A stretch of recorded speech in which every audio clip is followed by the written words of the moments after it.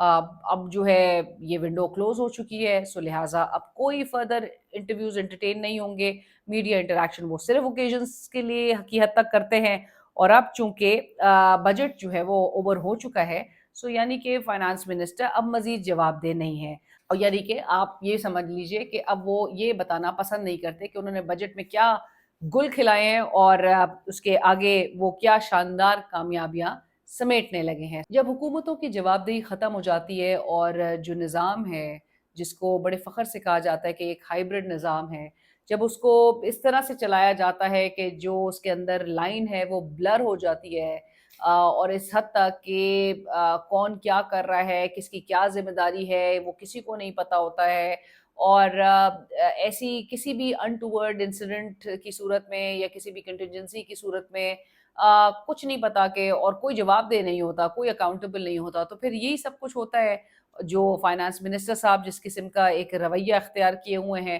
اور finance minister صاحب کو چونکہ آپ نے امپورٹ کیا ہے، لہٰذا آپ کو یاد ہوگا کئی سال قبل پارلیمنٹ میں floor of the house Shahid Khaqan Abbasi صاحب نے کہا تھا کہ یہ جو آپ فائنانس منسٹرز کو امپورٹ کرتے ہیں یہ کل کو بریف کیس اٹھاتے ہیں اور بریف کیس اٹھا کے چلے جاتے ہیں، یہ اپنی جو پالیسیز جو وہ اقدامات لیتے ہیں، جو پالیسیز نافذ کرتے ہیں، اس کے فال آؤٹ، اس کے کانسیکوینسز دیکھنے تک بھی یہ ملک میں ٹھہرتے نہیں ہیں.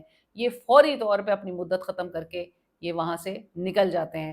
سو یہی کچھ حال ہمیں نظر آ رہا ہے، اسپیشلی ایک وہ finance minister like I said کہ جو کہ انڈر ٹائٹ اسکروٹنی ہے، اور ٹائٹ اسکروٹنی بھی اپنے ہی کولیگز، اپنے ہی وزراء کی جانب سے ان کو ڈس اون کیا جاتا ہے. آپ کو یاد ہے اب مارچ میں جب پرائسز بڑھائی گئی تھیں تو اس وقت بھی تمام ملبہ جو ہے وہ ان کے اوپر آیا تھا. جب لیوی کا عذاب عوام پر ڈالا گیا تھا تب وزیر پیٹرولیم نے کہا تھا کہ یہ فائنانس منسٹر ہیں جنہوں نے اوور پرومس کر دی آئی ایم ایف سے کہ لیوی کے حوالے سے، اور لیوی پھر جو ہے وہ ہمیں تب سے لے کر اب تک بھگتنا پڑ رہی ہے. سو لہٰذا اب یہ وہی فائنانس منسٹر ہیں کہ جن کی میڈیا ونڈو کلوز ہو چکی ہے. اور دوسری طرف جو اسٹیٹ منسٹر آن فائنانس ہیں بلال اظہر کیانی صاحب، وہ کسی کو جواب دینا گوارا نہیں کرتے.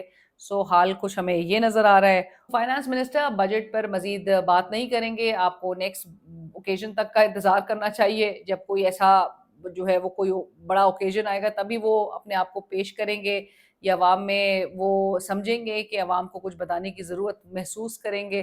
سو اس کی اب کوئی ریمیڈی بھی ہمارے پاس نہیں ہے.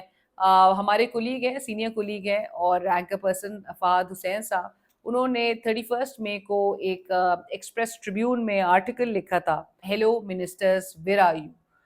5 منسٹرز کے انہوں نے نام جو ہیں وہ باقاعدہ اپنے کالم میں ان کا ذکر کیا تھا، نام لے لے کر. اور فہد صاحب نے ان کی کارکردگی کے بارے میں پوچھا تھا، اور نہ صرف پوچھا تھا بلکہ یہ بھی کہا تھا کہ آپ جو کیا کیا اقدامات لے رہے ہیں وہ ہمیں بتائیں کہ جن سے آپ کے اپنے جو دیگر آپ کے جو وزارتیں ہیں اس میں کیا کیا اقدامات لیے جا رہے ہیں کہ جس سے عام آدمی کی، عوام کی زندگیوں میں تبدیلی آ رہی ہے. اس فہرست میں جو ٹاپ آف دا لسٹ تھے وہ فائنانس منسٹر محمد اورنگزیب صاحب تھے. سو یہاں نہ تو حکومت ہے اور نہ ہی وزراء. نہ اسحاق ڈار صاحب جواب دینا ضروری سمجھتے ہیں کہ ان کے نواسے نے کیا گھل کھلایا ہے، نہ ہی وزیر خزانہ جناب محمد اورنگزیب صاحب یہ بتانے کے لیے تیار ہیں کہ انہوں نے کس طرح کا بجٹ جو ہے وہ انفورس کروایا ہے. سو لہٰذا آپ اسی قسم کا جو ہے وہ حال اور اسی کس طرح سے نظام جو ہے وہ چلتا ہوا دیکھیں گے. انڈر پریشر یہ تمام جو ہے پورٹ فولیوز رکھنے والے ضرور ہیں، کیونکہ الٹیمیٹلی جو آپ دیکھتے ہیں کہ نہ ان سے معیشت چلائی جا رہی ہے، نہ کوئی روڈ میپ، نہ کوئی پلان نظر آتا ہے، اور نہ ہی کوئی سیاسی بیانیہ آن دا ہول اس موجودہ حکومت سے بن پا رہا ہے. مریم نواز صاحبہ آج فری زمینیں بانٹ رہی تھی عوام میں، وہ زمینوں کی تقسیم سے متعلق ایک لائیو کالر جو ہے اس کے ساتھ گفتگو ذرا سنیے. ابھی ہم نے بیلٹنگ کی ہے، ماشاءاللہ آپ کو مبارک ہو، آپ کی زمین آپ کا نکل آئی ہے، اب آپ زمین کے مالک ہو اگلے 20 سال کے لیے انشاءاللہ تعالی. تو آپ کیا کرتے ہو بیٹا؟ میں پڑھا لکھا ہوں لیکن فری ہوں، جاب لے ایسا کوئی کام نہیں مل رہا. اچھا. جن کی اپنی لاٹری نکلی ہوئی ہے وہ زمینیں بانٹ رہے ہیں، ماشاءاللہ کمال ہو گیا. اور وزیر اعلیٰ پنجاب مریم نواز صاحبہ لائیو کالر سے پوچھ رہی تھی کہ بیٹا کیا کرتے ہو؟ نوجوان نے آگے سے جواب دیا کہ میں پڑھا لکھا ہوں مگر بے روزگار ہوں. اور یہی حقیقت ہے، یہی حقیقت ہے. جو کہ سب کو نظر آ رہی ہے، لیکن جو ایٹ ٹائم جو آپ اسٹیج جو چیزیں کرتے ہیں اس میں بھی کچھ چیزیں ایسی بیک فائر کرتی ہیں. لائف کالر بول پڑا کہ میں بے روزگار ہوں، ظاہر ہے جاب لیس ہے بیچارہ، نہیں گزارا کر سک رہا ہوگا. سو پڑھا لکھا بھی ہے. سو پڑھے لکھے نوجوان اس وقت ملک میں فارغ بیٹھے ہوئے ہیں. یہ کہنا کہ جی بہت اچھی کارکردگی، شاندار شاندار، حقیقت یہی ہے کہ اس ملک میں بے روزگاری کی شرح میں بتدریج اضافہ ہوتا جا رہا ہے. کروڑوں نوجوان اس ملک میں فارغ بیٹھے ہوئے ہیں، اور مریم صاحبہ کو تو لائیو کال پہ یہ سننے کو مل گیا. سو وی ریئلی ہوپ کہ اسٹیجڈ اور جو پلانٹڈ آڈینسز اور وہ پلانٹڈ ماحول سے باہر نکل کے لوگوں کے لیے حقیقی معنوں میں کچھ کیا جائے گا. اب ذرا آپ کو آخر میں دکھاتے ہیں جی ہمارے ایک کولیگ ہیں اعزاز سید صاحب. انہوں نے سعید مہدی صاحب جو کہ نواز شریف صاحب کے کسی زمانے میں پرنسپل سیکرٹری رہ چکے ہیں، بڑے پاورفل بیوروکریٹ رہے. سعید مہدی صاحب ان کے داماد آپ کو پتہ ہے چیف الیکشن کمشنر سکندر سلطان راجہ صاحب ہیں. سعید مہدی صاحب کا انٹرویو کیا، سعید مہدی صاحب کی گفتگو سنیے. آپ کے بچے بھی بیوروکریٹ ہیں، آپ کے بیٹے ایک فیڈرل سیکرٹری ہیں، آپ کی بیٹی بڑی اچھی جگہ پہ ہیں، آپ کے داماد چیف الیکشن کمشنر ہیں. کیا آپ کی ایڈوائس ہے ان تمام بیوروکریٹس کو جو سروس میں ہیں، وہ بھی آپ کے بچوں کی طرح کے، کیا ایڈوائس کریں گے ایز اے سینئر بیوروکریٹ؟ میں تو یہ ایڈوائز کروں گا کہ بھئی آپ جو بھی کام کریں صحیح کریں، ایمانداری سے کریں، اور سوچ سمجھ کے کریں کہ جو صحیح چیز ہے وہ، اور اتنی ہمت پیدا کریں کہ اگر آپ سے کوئی کہا جائے غلط کام تو آپ اس کو نو کریں. اس میں ہو سکتا ہے انہیں نقصان پہنچے، انہیں سزا ملے اس چیز کی، لیکن جب تک یہ نہیں ہوگا تو ہماری بیوروکریسی ٹھیک نہیں. سعید مہدی صاحب سے پوچھا گیا کہ آپ کا داماد بیوروکریٹ ہے، چیف الیکشن کمشنر ہے، آپ کا بیٹا فیڈرل سیکرٹری ہے، بیٹی بہت اچھی جگہ پر ہے. بیٹی ابھی ریسنٹلی آپ کو پتہ ہے پاکو کے بورڈ میں ان کو ایز اے ممبر جو ہے وہ انڈکٹ کیا گیا تھا. واحد خاتون ہے، اور جو وزیر پیٹرولیم جب میرے پروگرام میں میں ان کا انٹرویو کری تھی لاسٹ ویک، تو ان سے میں نے سوال کیا تھا کہ آپ کو آپ نے انڈکشن کی ہے اور وہ چیف الیکشن کمشنر کی وائف ہیں، اہلیہ ہیں.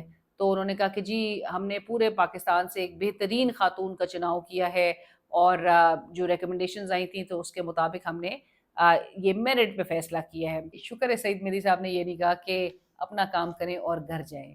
اور چونکہ میں یہ کافی جگہ پہلے بھی بول چکی ہوں کہ اس ملک کے جو تمام مسائل ہیں اس کا حل بھی اسی میں ہے کہ جس کا جو کام ہے وہ کرے، اور کام کرے اور گھر جائے. یہ جو اپنے وقت سے مدت سے اوپر رہنا، بیٹھے رہنا، براجمان رہنا، کرسی سے چمڑے رہنا، یہی اس ملک کی سارے مسائل کی جڑ ہے. سو چینل کو سبسکرائب کیجئے، فیڈ بیک سجیشن ضرور آگاہ کیجئے.